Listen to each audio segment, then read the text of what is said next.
Yeah, we're within a few thousandths. I'll just fire it up again and let it spark out, but we're there. Got a couple ideas for this here.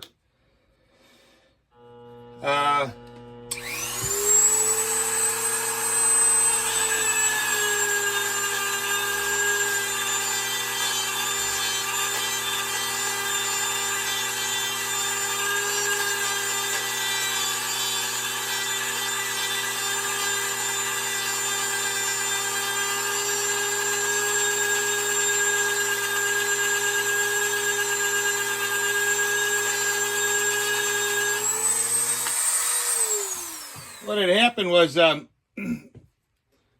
insert that I was using ended up breaking. So I looked up the CBN,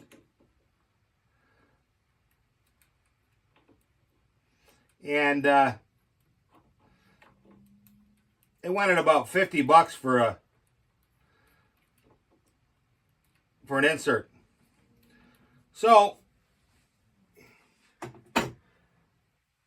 I'm not going to pay that kind of money. These rims that I'm cutting, these things are pretty hardened steel. It's much harder than your carbide. You're never going to touch it with high-speed steel, and you're never going to touch it with carbide either. But I was able to, just by hand with the Dremel, slowly and surely, you're going to have to square it up, make sure you're good measure. And then what you do is you take your marker here. I'll show you when you get towards the end.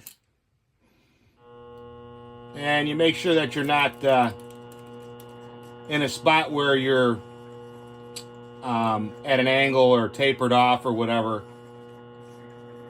So I've got about a thousandth or so. I mean, I could probably just leave it like that. But we'll let that dry real quick. But that's just like a visual marker so you can see where you're taking. Because you're doing this by hand, you could be off a little bit, And this wheel so far has taken it no problem. So that looks pretty good.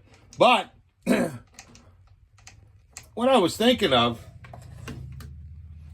they sell toolpost grinders for a lathe, but they're several $100s. I mean, they're very nice. You got its own motor, a grinding wheel.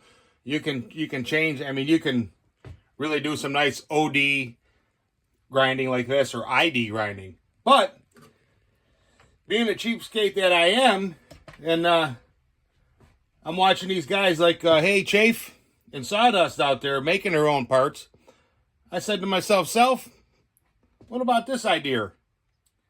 Now this is actually threaded here. And it turns out that this is a 3/4 by 12-inch thread. Okay? So, where am I going with this? If you were to make a piece, now obviously this is bent, you'd want this straight. But this would have your thread in it. So you could just take this, screw it in. Now you got that sucker screwed in nice and tight. And then you would go ahead and put this in, this whole little apparatus here, in your tool post. I mean, obviously you got to get the centering right. You got to play around with it. But now you'd have basically an OD grinder. And you could also, providing that the hole was big enough, you would have an ID grinder. And I don't know, I think that works out pretty good. I mean, you can get inserts for these, hard turning, ceramic, but ceramic doesn't like the interrupted cuts that you have here. See how you have a piece of stock and then it's interrupted where the air, you got like a gap there? And I tried those, and I didn't get very much life out of them. Matter of fact, I don't even think I got through one. It just, every time it hit that, unless you want to take 2/1000ths per pass, in which case I think it's just quicker using a grinder.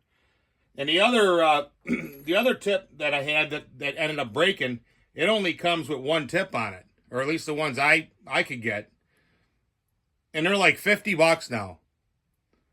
So I think I'm just gonna rig up something, you know, that I can get that 3/4 by 12 nut, or get a piece of stock, you know, and make it such that I can put it in here. It's on center, and I can just screw the Dremel in.